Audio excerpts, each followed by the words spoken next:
एक कुम्हार था, मटका बनाने वाला। उसके घर के सामने एक व्यक्ति रहता था।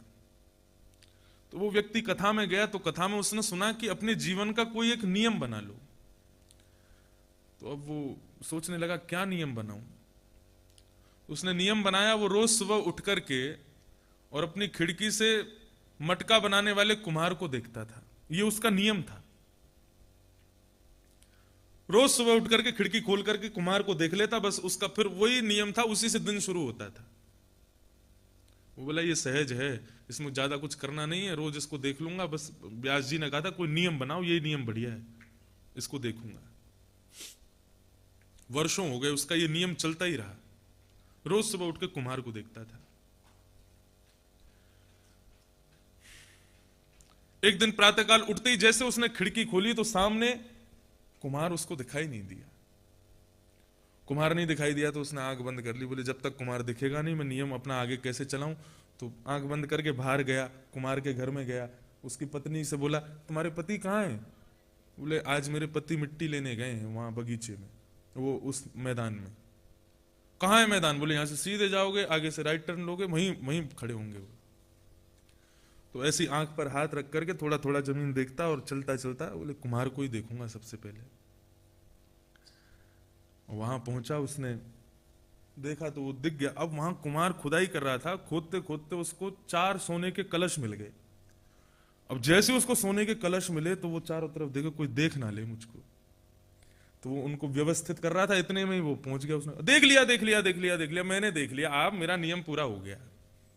उसको लगा कुमार को कि इसने मेरे कलश देख लिए। उसने कहा आजा आजा, 2 तेरे 2 मेरे। बोले क्या? बोले इधर आजा, देख लिया ना तूने, 2 ले जा तू। बोले क्या दे रहे हो? बोले इधर आओ। उसने उठा के 2 कलश दे दिए। बोले अब तुमने देख लिया था इसलिए मैंने 2 तुमको दे दिए, 2 मेरे पास है, अब किसी को बोलना नहीं। उसने सोने के कलश हाथ में लिए और मन में विचार करने लगा।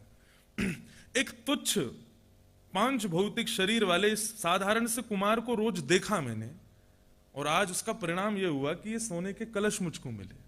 यदि मैंने कोई एक अच्छा एक नियम अपने जीवन में बनाया होता, या रोज प्रातःकाल उठते ही श्री राधा रमन लाल का दर्शन, प्रातःकाल उठते ही माता पिता का दर्शन, गौ माता का दर्शन, या कोई भी एक श्रेष्ठ नियम बनाया होता, तो आज मेरे साथ क्या होता, आज मेरी स्थिति क्या होती।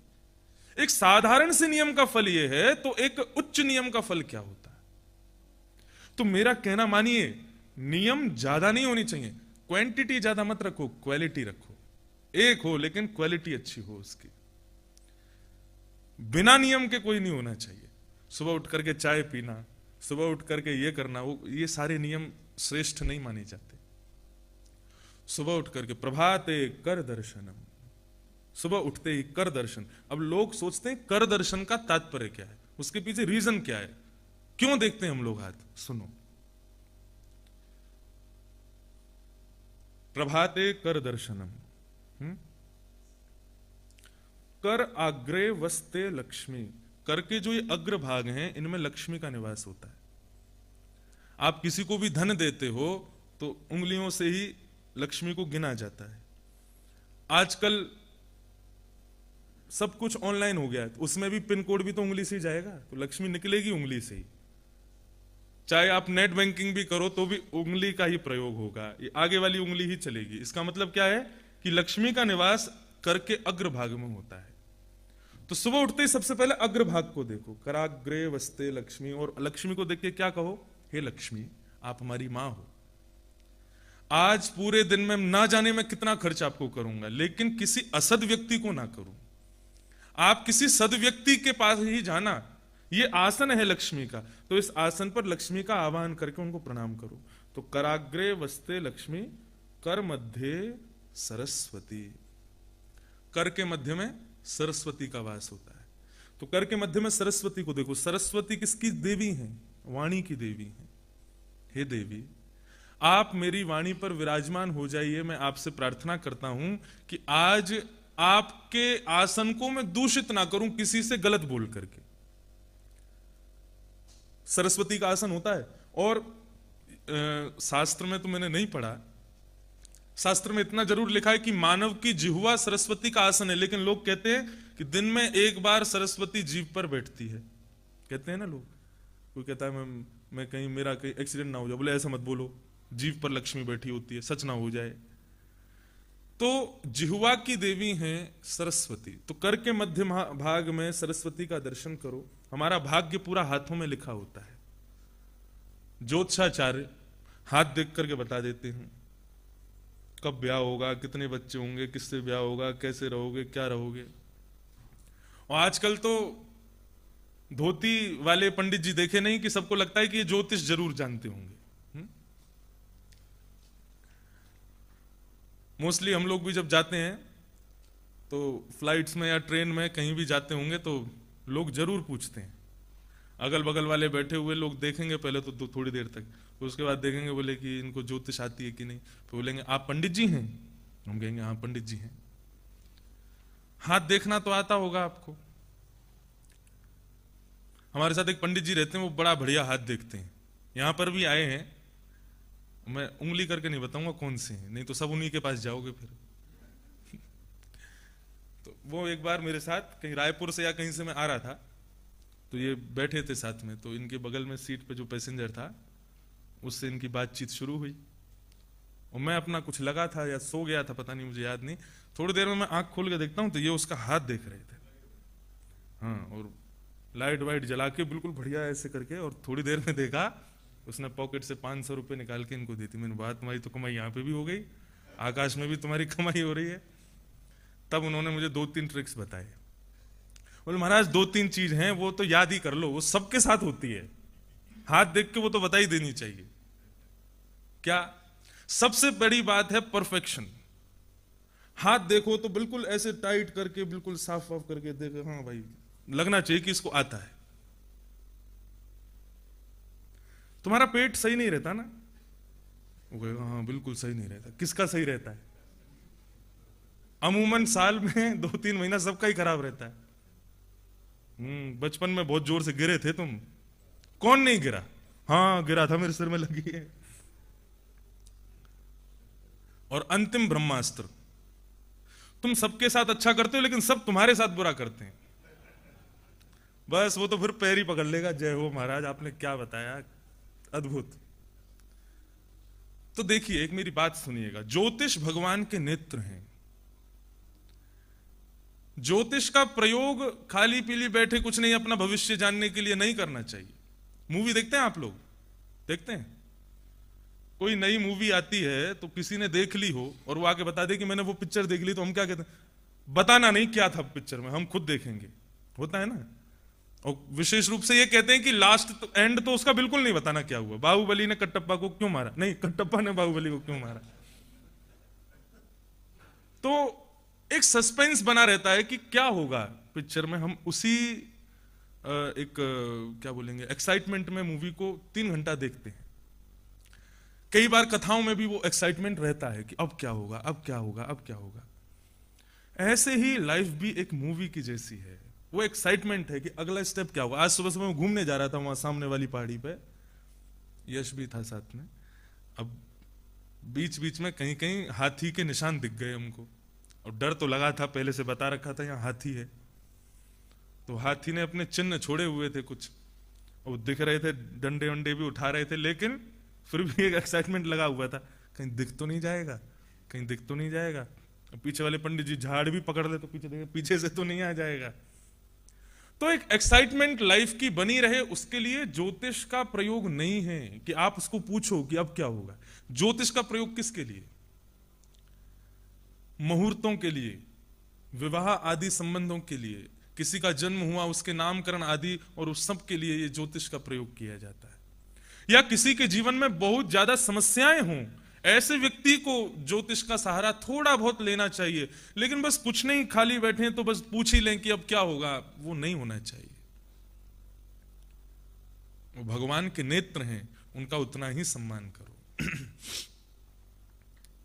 तो कराग्रे वस्ते लक्ष्मी, कर मध्य सरस्वती, और करमूलेतु गोविंद, यहां पर भगवान का निवास होता है। इसीलिए मूल में ही यह धागा बांधा जाता है, करमूलेतु गोविंद। यहां पर भगवान का दर्शन करो। हमारे कलावा क्यों बांधा जाता है? क्योंकि मूल में ठाकुर जी का निवास है, मूल में कृष्ण का निवास है। इसलिए यहां पर अब कोई बीमार है, कैसे पता लगेगा? उसके मूल को स्पर्श करके पता कर लेते हैं, अच्छा ये बीमार है। कई लोग तो नाड़ी देख के ये तक बता देते हैं कि तुम्हारे ये बीमारी है, तुमको ये दर्द है, तुमको यहां, ऐसा सब बता देते हैं। क्यों? मूल से ही पता चल जाता है कि मानव का भोजन शुद्ध है कि नहीं, मानव का स्वास्थ्य ठीक है कि नहीं। क्यों? क्योंकि मूल में कृष्ण का निवास। अब देखो, इसका एक लॉजिकल अपने आप ही बनता है। मूल में कृष्ण, और कृष्ण गीता में कहते हैं मैं कौन हूं? मैं काल हूं। इसीलिए हम घड़ी भी मूल में ही पहनते हैं, काल अपने आप ही है। ये कोई, इसका कोई प्रमाण नहीं है, लेकिन मूल में कृष्ण है, इसलिए घड़ी मूल में ही होती है। लेकिन विशेष रूप से प्रमाणवाद पर यदि जामे तो मूल में धागा इसीलिए पहना जाता है। इसको जब बांधते हैं तो पंडित जी श्लोक बोलते हैं कि हे भगवान इसकी रक्षा करना। क्यों? क्योंकि मूल में ठाकुर जी हैं। तो प्रातःकाल उठकर के केवल एक नियम बना लो, कराग्रे वस्ते लक्ष्मी, कर मध्य सरस्वती, कर मूले तो गोविंद, प्रभाते कर दर्शनम। अच्छा, दोनों हाथों को थोड़ी दूरी पर ऐसे देखना चाहिए। कई लोग ऐसे देखते हैं, और आप कोई नमाज थोड़ी पढ़ रहे हैं, वहां ऐसे देखना चाहिए, बिल्कुल स्ट्रेट करके। आगे के भाग को देखो, मध्य को देखो, आगे लक्ष्मी का आह्वान करो, मध्य में सरस्वती का आह्वान करो, मूल में कृष्ण का आह्वान करो। उसके बाद फिर इसको आंखों से लगाओ, वक्षस्थल से लगाओ, शीश से लगाओ, और फिर समुद्र वसने देवी पर्वत स्तनि मंडले विष्णु पत्नी नमस्तुभ्यम पादस्पर्शम क्षमस्व में। हम आप पर पैर रखने वाले हैं, हे धरती माता हमको क्षमा करो। ये दो नियम ही आपने बना लिए ना, तो आप फिर मुझको याद करेंगे कि हाँ इंद्रेश जी ने कुछ अच्छा बताया था। उसके अलावा जो आपके नियम हो वो तो करो ही, लेकिन फिर कहूंगा नियम की क्वांटिटी ज्यादा मत रखना, नियम की क्वालिटी पर ज्यादा ध्यान देना। एक या दो ही हो, लेकिन हो बहुत अच्छे। प्रातःकाल भ्रमण करना चाहिए, घूमना चाहिए। और कैसे घूमना चाहिए? कि जब आप घूम करके लौटो तो सूर्य की किरण आपके ऊपर हो, क्योंकि उगते हुए सूर्य नारायण के स्वरूप होते हैं। उनमें से दो किरणें निकलती हैं, ललाट और विभ्राट, और वो दोनों आपके मानसिक और चिंतनिक दोनों स्थिति पर असर करते हैं। हमारे पूज्य पिताजी, मैं तो नहीं घूमता इतना, कभी कभी घूमता हूं। हमारे पिताजी रात में 2 बजे भी कथा करके आएंगे तो 4:30 निकल जाएंगे, और उनका नियम है 8 किलोमीटर रोज घूमते हैं। हम थोड़ा बचपने में आ जाते हैं इसलिए नहीं घूमते, नहीं तो पिताजी का तो रोज का नियम है। 8 किलोमीटर घूमते हैं, आकर के सरसों का तेल पूरी बॉडी पर लगाते हैं, फिर स्नान करते हैं। तो कुछ एक सद नियम मानव के जीवन में होना चाहिए। लेकिन भगवान का भजन करने का समय मिले तो कोटिम तक्त्वा हरिम भजेत। करोड़ काम छोड़ो, पहले भगवान का स्मरण करो, भजन करो। और कुछ भी नहीं तो सुबह प्रातःकाल केवल उठ करके नेत्र बंद करके जो छवि आपको अति प्रिय हो ठाकुर जी की, उसको अपने हृदय पटल पर देख करके उसको, अभी अष्टांग योग आएगा भागवत में। ये अष्टांग योग शारीरिक योग नहीं है, ये अष्टांग योग मानसिक योग है। जिस तरीके से शरीर मोटा होता है तो शरीर को पतला करने के लिए योग करते हैं, ऐसे ही मन भी कई बार मोटा हो जाता है, उसको स्लिम ट्रिम बनाने के लिए अष्टांग योग श्रीमद् भागवत में है। भगवान कपिल बताएंगे देवभूति माता को, वो हम सब श्रवण करेंगे। आज महाभारत के प्रसंग में हम लोग प्रवेश करें। परीक्षित कौन है, ये प्रश्न किया गया मधुमास सारंग।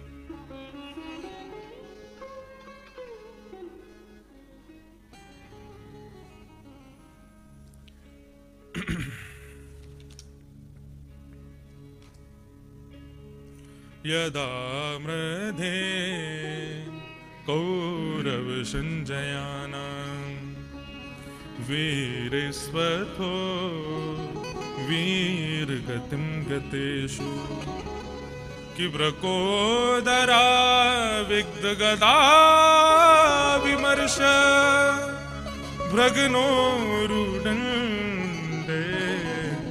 धृतराष्ट्रपुत्रे।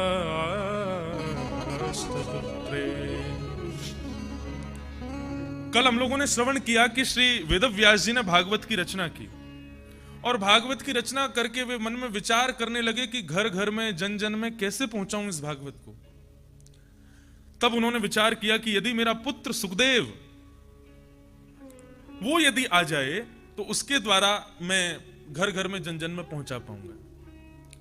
मैंने तो कई बार विस्तार से बताया है, लेकिन पुनः आप लोग सब नवीन हैं तो मैं पुनः बताऊं सुखदेव कौन है। ये श्री किशोरी जी यानी कि श्री राधा रानी के पालतू पक्षी हैं वैकुंठ के। श्री किशोरी जी इनको नित्य ही भगवान के नाम याद करवाती रहती हैं, रटाती रहती हैं। श्लोक भी है कि गोपी कदाचिन मणिपिंजरस्थम, एक गोपी है, उसका मणि का पिंजरा है। उस मणि के पिंजरे में कौन रहता है? बोले सुको वचोवा चैतुम प्रवत्ता, एक सुख रहता है, तोता रहता है। क्या करता है वो? बोले नित्य ही बोलता रहता है। क्या बोलता है? आनंद कंदा ब्रज चंद कृष्ण गोविंद दामोदर माधवेती। आनंद कंद ब्रज चंद कृष्ण गोविंद दामोदर माधवेती, ये सारे नाम भगवान के वो बोलता है। कौन? तोता। किशोरी जी ने मन में विचार किया, राधा रानी बोली, बोले तुम जिसका नाम बोल रहे हो उसको जानते हो? सुखदेव जी बोले नहीं, मैं तो नहीं जानता। यही बात है। कई लोग होते हैं उनको कीर्तन में बहुत आनंद आता है, लेकिन वो कीर्तन में गाए जाने वाले भगवान के नाम में आनंद नहीं ले रहे, वो बीट पर, ताल पर और सुर पर आनंद ले रहे हैं, लेकिन उसका कोई प्रयोजन नहीं है। आप जिन कृष्ण का नाम गा रहे हो, जिन वसुदेव नंदन श्री कृष्ण का नाम उच्चारण कर रहे हो, वो कृष्ण कौन है वो जानोगे कैसे? जब कथा में आओगे तभी तो समझोगे। अब किसी को आप बोलो हरे कृष्ण कृष्ण कृष्ण हरे हरे, हरे राम राम राम हरे हरे, बोलो, बोल देगा। लेकिन इस श्लोक का तात्पर्य क्या है, इसका आदि अर्थ क्या है, ये नहीं जानता, उससे कोई फायदा नहीं होगा। मैंने पहले दिन भी कथा में कहा था, आप कोई श्लोक बोलते हैं लेकिन उसका अर्थ आपको नहीं पता है तो क्षमा कीजिए, उसका कोई प्रयोजन नहीं है। एक तोता था, एक जंगल में रहता था। पंचतंत्र की कथा मुझे बड़ी अच्छी लगती है। मैं नॉवेल्स में मेरा ज्यादा रुचि नहीं है। फ्लाइट में भी जाते हैं तो पुरानी कथाएं होती है ना, चाचा चौधरी, पंचतंत्र की कथाएं, इतना आनंद आता है। आप 16 घंटे में अमेरिका पहुंच जाएंगे, आपको पता नहीं चलेगा। तो एक तोता था, वो रहता था जंगल में। एक बार एक भेलिया ने उसको पकड़ने का प्रयास किया, लेकिन एक संत ने उसकी रक्षा कर ली, बचा लिया। संत उसको अपने पास लेके आया, उसका एक पर टूट गया था, तो वहां पर वे रोज मल्लम वगैरह करके उसको उन्होंने स्वस्थ कर दिया। अब तोता जो होता है वो रिपीट करता है, जो आप बोलोगे उसको बोलता है। तो संत ने सोचा मैं इसको सिखा देता हूं ताकि आगे से ये भेलियाओं से बचता रहेगा। तो उन्होंने उसको एक श्लोक रटा दिया। क्या? भेलिया आएगा, जाल बिछाएगा, दाना डालेगा, फंसना मत फंसना मत फंसना मत। तोता रिपीट करता था, भेलिया आएगा, जाल बिछाएगा, दाना डालेगा, फंसना मत फंसना मत फंसना मत। अब उसने ये याद कर लिया। संत बड़े खुश हो गए, बोले अब इसको भेलिया पकड़ नहीं सकता क्योंकि इसको पता चल गया है कि मुझे फंसना नहीं है। संत बोले अब मैं तीर्थ यात्रा पर जा सकता हूं। तो उसको अपने आश्रम के बाहर एक पेड़ पर छोड़ गए और जाते जाते पूछ के गए, क्या याद किया? बोले भेलिया आएगा, जाल बिछाएगा, दाना डालेगा, फंसना मत फंसना मत फंसना मत। संत बोले अब ठीक है, अब मैं होके आता हूं तीर्थ यात्रा पे। संत चले गए। कुछ दिन बाद अब वहां से जो भी निकलता वो यही बोलता। एक दिन भेलिया जा रहा था, तो जो भी निकलता तो वो उसको देख के बोलता, भेलिया आएगा, जाल बिछाएगा, दाना डालेगा, फंसना मत फंसना मत फंसना मत। भेलिया बोला इसको तो पता है। एक दिन भेलिया वहां से चला गया उसको छोड़ के। दूसरे दिन भेलिया फिर आया तो वो फिर बोलने लगा। उसने सोचा कहीं ऐसा तो नहीं है इसको इसका मतलब नहीं पता, केवल रट लिया है इसने। उसने फिर प्रैक्टिकल करके देखा। भेलिया ने जाल निकाला, तब भी वो बोल रहा था भेलिया आएगा, जाल बिछाएगा, दाना डालेगा, फंसना मत। जाल बिछा करके उसने दाना जैसे ही डाला तो तोता अपने डाल से उड़ रहा है, तब भी कह रहा है भेलिया आएगा, जाल बिछाएगा, दाना डालेगा, फंसना मत। जाल पर जाकर के बैठ गया, दाना चुगने लगा और दाना चुग करके भी क्या कह रहा है? भेलिया आएगा, जाल बिछाएगा, दाना डालेगा, फंसना मत। भेलिया ने उसको जाले में बांध दिया, बोले आज इसी की सब्जी बनाऊंगा। ले जा रहा था तब भी वो जाल में फंसा फंसा क्या कह रहा है? भेलिया आएगा, जाल बिछाएगा, दाना डालेगा, फंसना मत। घर जाकर के भेलिया ने अपनी छुरी को पेना करना शुरू किया, तब भी पड़ा पड़ा बोल रहा है भेलिया आएगा, जाल बिछाएगा, दाना डालेगा, फंसना मत। क्या हुआ इसका तात्पर्य? आपने अनेकों श्लोक याद कर लिए, अनेकों आपने हनुमान चालीसा, लोग बोलते हैं हनुमान जय हनुमान, ऐसे बोलने से कुछ नहीं होगा। यमराज पकड़ के नरक ले जाएंगे, वहां पे भी हनुमान चालीसा बोलोगे, उसका भी कोई प्रभाव नहीं होगा अगर ऐसे बोलोगे तो।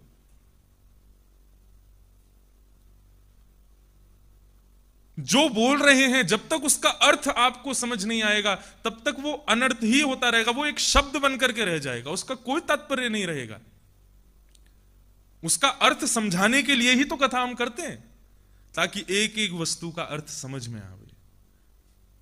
एक श्लोक भी यदि याद है लेकिन अर्थ सहित याद है, भाव सहित याद है, तो वो जरूरी है। तो श्री किशोरी जी ने यही विचार किया कि भाई ये तोता भगवान का नाम तो बोलता है, लेकिन जब तक भगवान को पहचानेगा नहीं तब तक इसका कोई फायदा नहीं होगा। तो किशोरी जी ने, राधा रानी ने उसको आज्ञा की, अब तुम पृथ्वी पर जाओ और जाकर के जिनका नाम तुम गाते हो उनकी कथा सुन करके आओ। तो वही सुखदेव जी एक अंडे के रूप में कहां पधारे? हिमालय की चोटी पर, जहां पर भगवान शिव पार्वती को अमर कथा सुना रहे थे। पार्वती जी को अमर कथा सुना रहे थे तो पीछे, व्यासपीठ के पीछे वो अंडा पड़ा था और फूट चुका था। शंकर जी पार्वती जी को कथा सुना रहे थे और कह रहे थे, देखो देवी, हम आंख खोल के नहीं सुनाएंगे, बंद करके सुनाएंगे, तुम सुन रही हो उसके लिए ओम शब्द का उच्चारण करती रहना। तो पार्वती जी ओम ओम ओम बोल रही थी और शंकर जी कथा सुना रहे थे, यही भागवत की कथा। पीछे बैठे बैठे सुखदेव जी पूरी कथा सुन रहे थे। व्यासपीठ के पीछे बैठ करके कथा सुनना वर्ज्य है। व्यास के पीछे ठाकुर जी का चित्र हो सकता है, लेकिन कोई मानव पीछे बैठ के कथा नहीं सुन सकता। सन्मुख बैठो। छठवें दिन की कथा जैसे ही प्रारंभ हुई और भगवान की रासलीला का वर्णन करने लगे जैसे शंकर जी, तो पार्वती जी को लगने लगा कि मैं भी उस रास की एक गोपी हूं और मैं भी कृष्ण के साथ नृत्य कर रही हूं।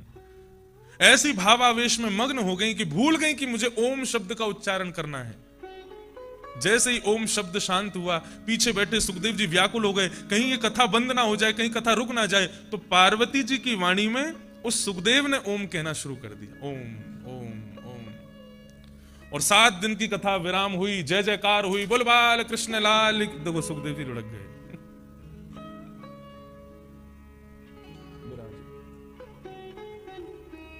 आ ही गए हैं। तो जैसे ही जय जयकार हुई है, पार्वती जी के नेत्र खुले, ध्यान जैसे ही टूटा, वो तुरंत कहने लगी, बोले अच्छा प्रभु फिर रास के बाद फिर क्या हुआ? शंकर जी बोले, रास की कथा तो पूरी हो गई परसों, तुम कहां थी? बोले मैं तो ठाकुर जी के साथ रास विहार कर रही थी। तुम रास में थी तो फिर ओम कौन बोल रहा था? त्रिशूल उठा लिया, क्रोधित हो गए, बोले कौन है जो और कोई यहां कथा सुन रहा है? तभी उन्होंने पीछे देखा, नन्हा सा सुख पक्षी बैठ करके पूरी कथा सुन रहा था। भगवान शिव बोले, अधिकार तो नहीं है श्रोता को मारने का, लेकिन तुमने अपराध किया है, दंड तो तुमको मिलेगा। सुखदेव जी उड़ने लगे, पीछे पीछे शंकर जी त्रिशूल लेकर दौड़ रहे हैं। इन्हीं हिमालयों की कंदराओं में कूदते कूदते कूदते सुखदेव जी पहुंचे सीधे बद्रिकाश्रम, बद्रीनाथ। और बद्रीनाथ से आगे जहां पर व्यास जी की गुफा है, वहां पर व्यास जी की पत्नी बिटिका, वो कई तो बताते हैं जल पी रही थी या कई बताते हैं उवासी ले रही थी। तो छोटे से सुखदेव जी उनके मुख में होकर के उनके गर्भ में प्रवेश कर गए और गर्भ में जाकर के छुप गए। शंकर जी महाराज आए, व्यास जी से पूछा कहां है वो सुख पक्षी देखा? बोले महाराज जी हमने तो कोई नहीं देखा। शंकर जी लौट के चले गए। 12 वर्ष तक, 12 वर्ष तक सुखदेव जी व्यास जी की पत्नी के गर्भ में रहे। व्यास जी की पत्नी कुछ काम करती है, झाड़ू लगाती है, पोंछा करती है, तो अंदर से श्लोकों का उच्चारण होता है। यम प्रव्रजंत मनुपेत अपेत कृत्यम द्वैपायनो विरहकातर आज्वाव पुत्रेति तन्मयतया तरवोभिनेधुत्तम सर्वभूत हृदय मुनिमान तोष्मी। अपने पति के पास गई, व्यास जी से कहा कि मुझे ऐसा लगता है कि मेरे गर्भ में कोई है और वो अंदर बैठकर के ब्रह्म विद्या के श्लोकों को बोलता है। व्यास जी ने ध्यान लगा करके देखा, बोले ओहो, संत चूड़ामणि श्री सुखदेव जी आपके गर्भ में हैं। प्रार्थना की, हे सुखदेव जी आप बाहर पधारो। सुखदेव जी बोले हम बाहर नहीं आएंगे, बाहर माया है, बाहर आते ही माया मुझे पकड़ लेगी। यहां मैं आपकी पत्नी के गर्भ में सुरक्षित हूं, एकांत वासा, झगड़ा ना चासा। बोले आपको एकांत लग रहा है लेकिन मेरी पत्नी को कष्ट हो रहा है, आप बाहर आ जाओ। तब सुखदेव जी ने कहा यदि आदि पुरुष नारायण आकर के कह दें कि तुमको माया नहीं परेशान करेगी तो मैं जन्म लूंगा। तब बद्रीनाथ भगवान प्रकट हुए गर्भ में और उन्होंने कहा कि सुखदेव, तुम्हारा जन्म माया में फंसने के लिए नहीं, मायावी लोगों को कथा सुना करके उससे बचाने के लिए हुआ है। आओ जन्म लो। तो जन्म लेते ही अपने माता पिता को भी नहीं देखा उन्होंने, सीधे वन की ओर प्रस्थान करने लगे। श्री वेद व्यास जी महाराज हे पुत्र कहते कहते पीछे जा रहे हैं, लेकिन सुखदेव जी मुड़ करके नहीं देख रहे हैं। ये है श्री सुखदेव जी महाराज। तो कहां चले गए? हिमालय में। और हिमालय में जाकर के निर्गुण निराकार ब्रह्म का स्मरण करने लगे। देखो, दो ब्रह्म हैं, समझिएगा इसको। एक है निर्गुण निराकार ब्रह्म और दूसरे हैं सगुण साकार ब्रह्म। दोनों में अंतर नहीं है। निर्गुण है सो पिता हमारा, सगुण है महतारी, किसको निंदे किसको बंदे, दोनों पड़ला भारी। निर्गुण ब्रह्म कौन है? हवा, वायु, जो दिखती नहीं है, जिसको आप स्पर्श नहीं कर सकते, या फिर कहा जाए जिसकी तरफ आप उंगली करके नहीं कह सकते कि ये ब्रह्म है, उसको कहते हैं निर्गुण ब्रह्म। वो यहां पर भी बैठा है, वो कहो तो मेरे बगल में ही पैर लटका के बैठे हुए हैं, वो कहो तो मेरे पीछे ही बैठे होंगे, वो कौन है? निर्गुण ब्रह्म। एक सीधा अर्थ समझ लो, पानी। पानी क्या है? निर्गुण निराकार ब्रह्म है। और उसी को फ्रीजर में बर्फ बना दो, वो सगुण साकार ब्रह्म है। उसको स्पर्श कर सकते हो, पकड़ सकते हो, उसको फेंकने पर किसी को चोट पहुंचा सकते हो, वो सगुण साकार। तो निर्गुण निराकार ब्रह्म यानी कि आप आंख बंद करोगे तो आंख बंद करते ही पूरा ब्लैकआउट, कुछ नहीं दिखेगा।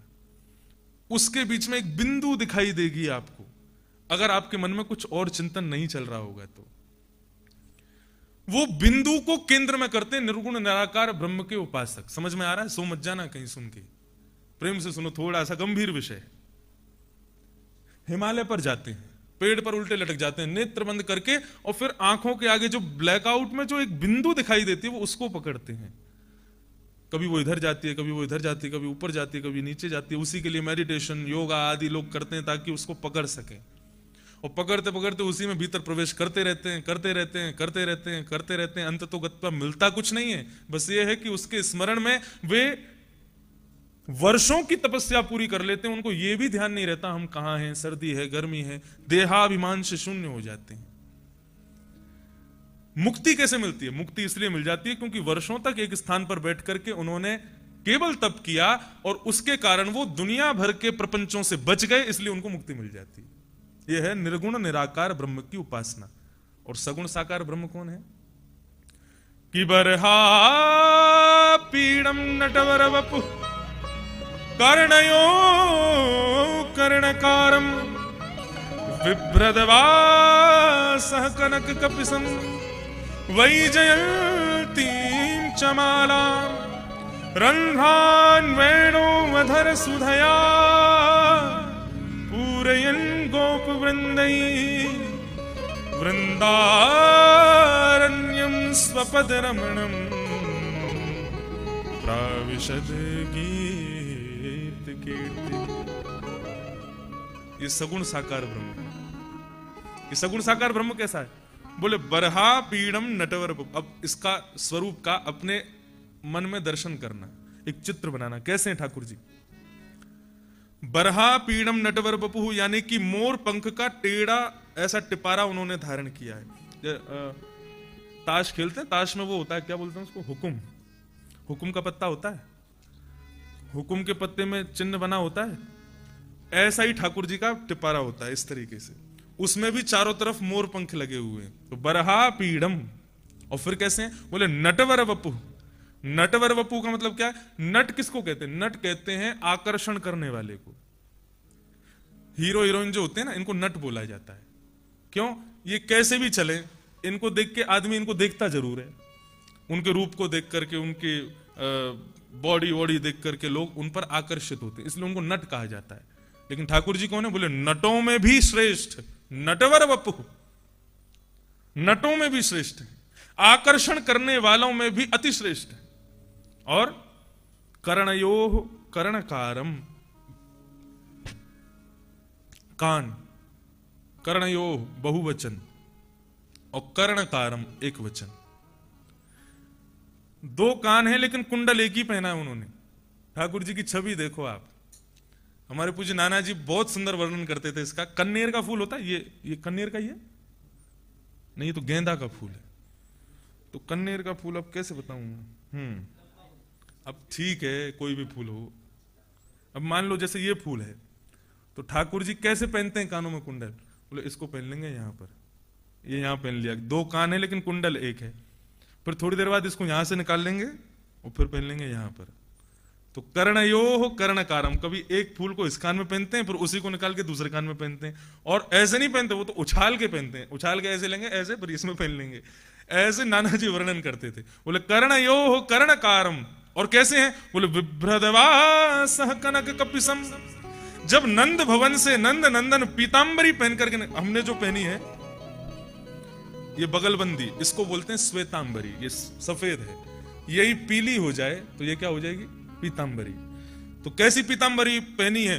बोले विभ्रदवासः कनक कपिसम।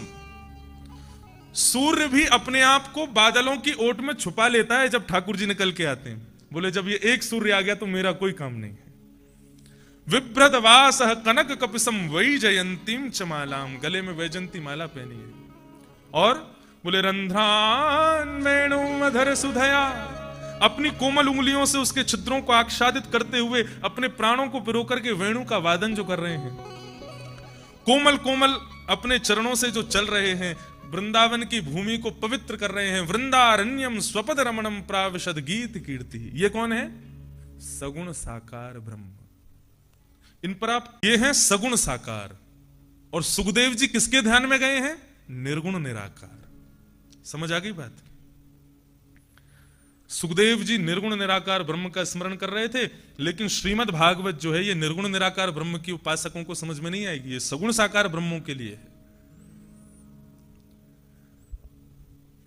वेद व्यास जी ने सोचा अपने पुत्र को वापस कैसे बुलाऊं, क्या करूं?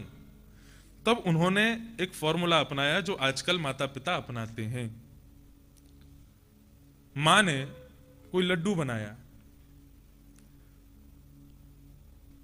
बनाया तो सबके लिए, लेकिन वो लड्डू का टेस्ट किस पर करती है? अपने बच्चों पर करती है। इतना बड़ा लड्डू, उसमें थोड़ा देख, खा के देख मीठा कैसा है, इसमें वो कैसा है, वो कैसा है। तो बेटे को खिलाएगी, बेटे को यदि थोड़ा सा भी अच्छा लगता है तो कहता मां एक और दे दो, दो और दे दो, तीन, वो ले जाता है पूरा, वो 2-3 लड्डू खा लेता है। फिर ठीक उसी प्रकार वेद व्यास जी ने सोचा मैंने भागवत की रचना तो की है, लेकिन अपने पुत्र को देना है तो पहले उसको चखाना पड़ेगा, उसको जब रस आएगा तब वो पूरा लेने आ जाएगा। तब अपने छोटे छोटे शिष्यों को उन्होंने कहा कि तुम हिमालय पर जाओ, और हिमालय पर तुम फूल तुलसी आदि तोड़ने के लिए जाते हो? बोले हाँ जाते हैं। बोले मौन होके मत जाया करो, मैं तुम्हें 2-3 श्लोक रटा देता हूं, उनका उच्च स्वर में राग रागनियों के साथ गान करते हुए जाना।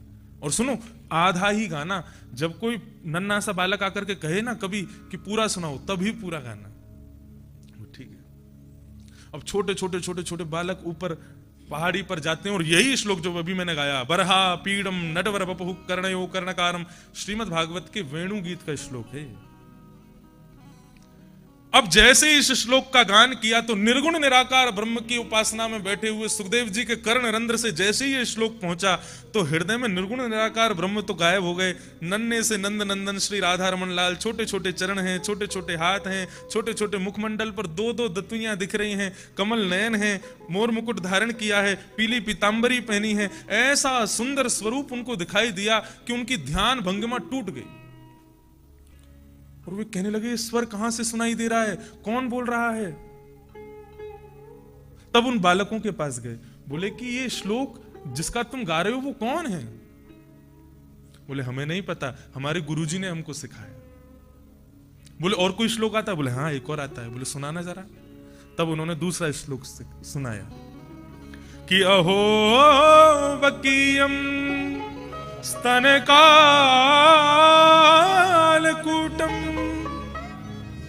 जिघांक्षयाप ययदाप्य साध्वी लेभे गतिं धातृचितां ततोऽन्यं कंबा दयालुं शरणं व्रजेम। बोले ये जिनका आपने श्लोक सुना है ना, इनको पूतना मारने आई थी और इन्होंने उसको वो गति प्रदान की जो माँ यशोदा की होनी चाहिए। ये तो बड़े दयालु हैं। सुखदेव जी बोले इतने सुंदर भी हैं, दयालु भी हैं, अब तो इनकी शरण में जाना चाहिए। तुरंत अपने निर्गुण निराकार ब्रह्म को छोड़ दिया उन्होंने। अब निर्गुण निराकार ही तो सगुण साकार है, उनमें कोई भेद थोड़ी है। तुरंत अपने पिताजी के चरणों में आकर के उन्होंने प्रणाम किया और कहा कि पिताजी, अब मुझे ये संपूर्ण भागवत आप प्रदान कीजिए। तब वेदव्यास जी ने अक्षरशः अपने पुत्र को पढ़ाया और संपूर्ण श्रीमद् भागवत का ज्ञान प्रदान किया। सुखदेव जी ज्ञान प्राप्त करके गंगा के किनारे पधारे। तभी उन्होंने देखा कि एक वृक्ष के नीचे सुखदेव जी बैठे, परीक्षित बैठे हैं, हजारों संत उनके पास बैठे हैं। तब सुखदेव जी ने जाकर के वो भागवत की कथा परीक्षित को सुनाई। सौनक आदि ऋषियों ने प्रश्न किया, महाराज सुखदेव जी को तो हम पहचान गए, ये परीक्षित कौन है और इसने ऐसा क्या किया जिसकी वजह से इनको भागवत की कथा सुननी पड़ी? इनको 7 दिन में मरने का श्राप क्यों लगा? आप हमें बताओ। यहां से फिर महाभारत की कथा प्रारंभ हुई। बहुत सावधानी से सुनिए। यदा मृधे कौरव संजयाना वीरे स्वथो वीर गतिं गतेषु कि ब्रकोदरा विग्ध गदा विमर्श भृगनूरुदंडे धृतराष्ट्रपुत्रे।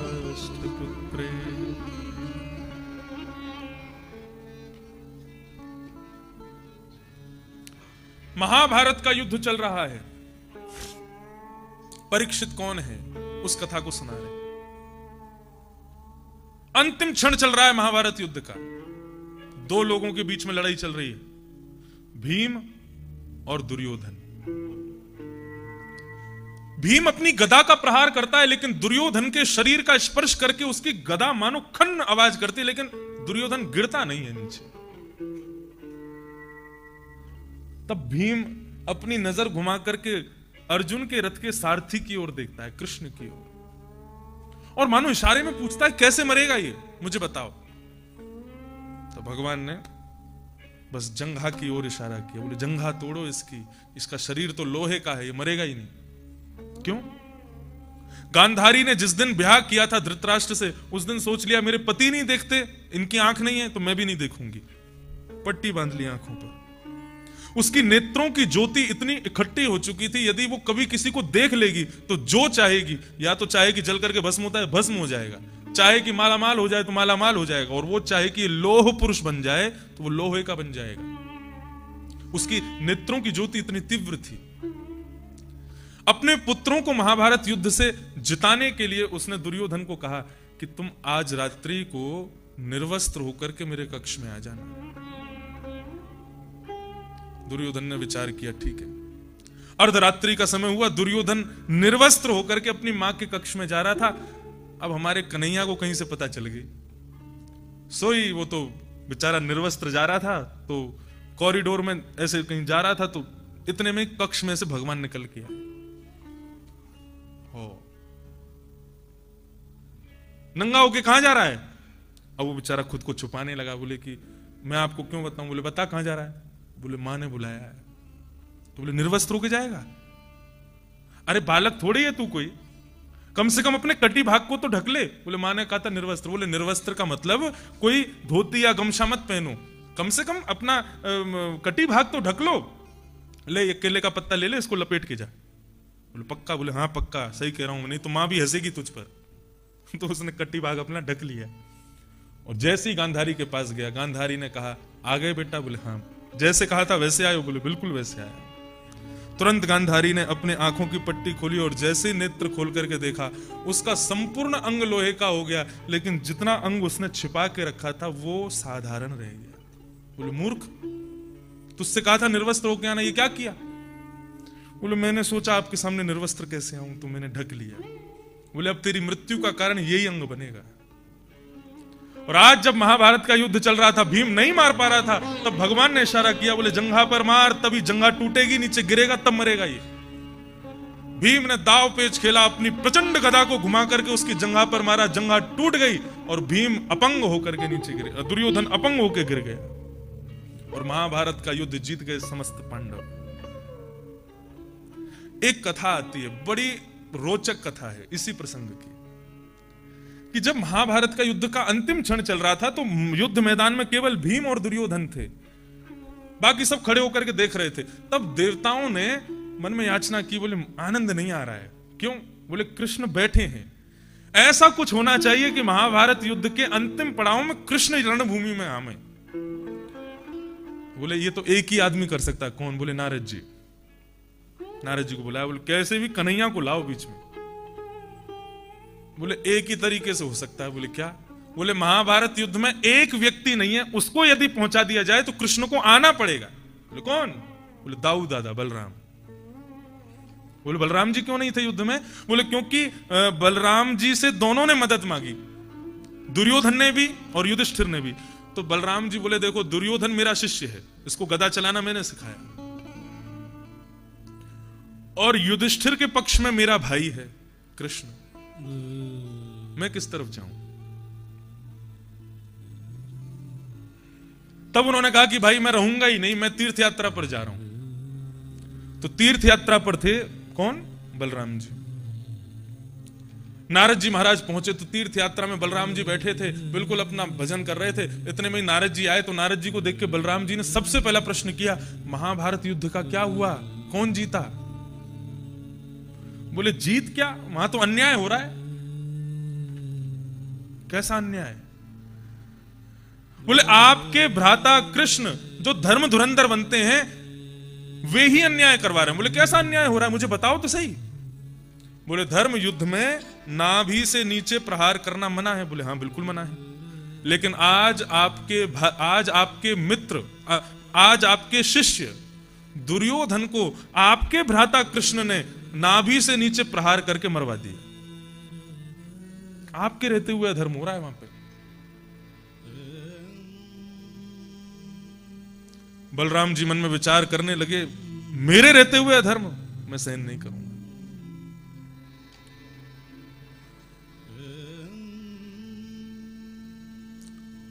तुरंत उन्होंने अपनी माला झोली आदि सब छोड़ दी, अपनी गदा उठाई, हलमूसल उठाए और सीधे दौड़े कुरुक्षेत्र की ओर। कुरुक्षेत्र की ओर दौड़ने लगे। पृथ्वी कंपायमान होने लगी, आकाश में बादल गरजने लगे। समस्त पांडव कृष्ण के चरणार्थी हो गए, शरणार्थी हो गए। बोले बचाओ हमें, कौन आ रहा है, ये कैसा कैसा प्रलय आ रहा है? तब भगवान ने देखा, बोले ओहो ये तो दाऊ दादा आ रहे हैं। इनको किसने भेज दिया? मानो जैसे सूर्य के तेज के समान क्रोध में भर करके दाऊ दादा आ रहे हैं,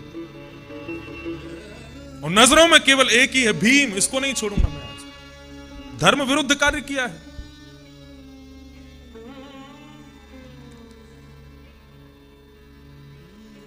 भीम की ओर दौड़ रहे हैं दाऊ दादा।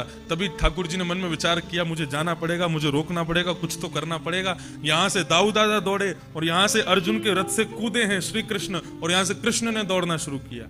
दोनों दौड़ रहे हैं आपस में, आकाश में सब देवता प्रसन्न हो रहे हैं। बोले अब कुछ अच्छा होगा। बोले अच्छा होगा, कहीं प्रलय नहीं आ जाए। शेषनाग और नारायण दोनों युद्ध करने वाले हैं। सब लोग आंख खोल करके बैठे, अब क्या होगा क्या होगा, दोनों भाइयों में युद्ध होगा, देखते हैं क्या होता है। लेकिन जैसे ही दोनों समीप आने लगे, उनके हाथ में तो हलमूसल है, ठाकुर जी के हाथ में कुछ भी नहीं है। जैसे ही दाऊ दादा समीप आए, ठाकुर जी ने अपनी बुद्धि का प्रयोग किया और जमीन में लेट गए, मानो जैसे प्रणाम कर रहे हो। और जैसे ही कृष्ण को प्रणाम करते हुए देखा, दाऊ दादा का सारा गुस्सा निकल गया। अपने हलमूसल दूर फेंके और कृष्ण को उठा के हृदय से लगा। बहुत देर तक अपने हृदय से लगा के रखा। बहुत दिनों बाद मिले आज कृष्ण से, तभी उनको भीम दिखाई दिया। फिर से अपना हलमूसल ढूंढने लगे, कहां है, आज इसको जीवित नहीं छोड़ूंगा। अब कृष्ण ने हाथ पकड़ा। क्या हुआ आपको, क्यों इतने गुस्से में हैं, क्यों भीम को मारना चाहते हैं? बोले इसने धर्म विरुद्ध कार्य किया और मुझे पता चला तेरे कहने से किया। क्यों? नाभि से नीचे प्रहार धर्म विरुद्ध के विरुद्ध है, तो क्यों किया? भगवान ने इतना सुंदर उत्तर दिया है कि इसको सुनकर के कई प्रश्नों के उत्तर मिल जाएंगे। भगवान कहते हैं दाऊ दादा एक बात बताओ, आपका प्रिय भांजा, क्या नाम है उसका? अभिमन्यु। उसको चक्रव्यूह बना करके इन दुष्टों ने मार दिया, तब आपको धर्म की याद नहीं आई? आपके प्रिय भांजे की माता द्रौपदी, भरी सभा में उसको निर्वस्त्र कर रहे थे, तब आपको धर्म की याद नहीं आई? और आज ऐसे विधर्मी को, अधर्मी को अधर्म से मारने के लिए मैंने आज्ञा कर दी, तो आप यहां पर हलमूसल लेकर के धर्म धुरंधर बन के आ गए हो। एक अबला नारी को निर्वस्त्र कर रहे थे, तब आपको धर्म याद नहीं आया था? दाऊ दादा तो हल्के हो गए पूरे, मैं क्या करूं मुझे बताओ। तब भगवान ने बहुत सुंदर उत्तर दिया, बोले ऐसे विधर्मियों को, ऐसे अधर्मियों को पवित्र धर्म के युक्त होकर के मारना ये श्रेष्ठ नहीं है। ऐसे विधर्मियों को तो अधर्म से ही मारना चाहिए, वही धर्म है। अब सच बोलना धर्म है, असत्य बोलना, असत्य बोलना अधर्म है। लेकिन कई स्थितियां ऐसी होती हैं, वहां पर अगर आपने झूठ नहीं बोला तो आप फंस जाओगे। आप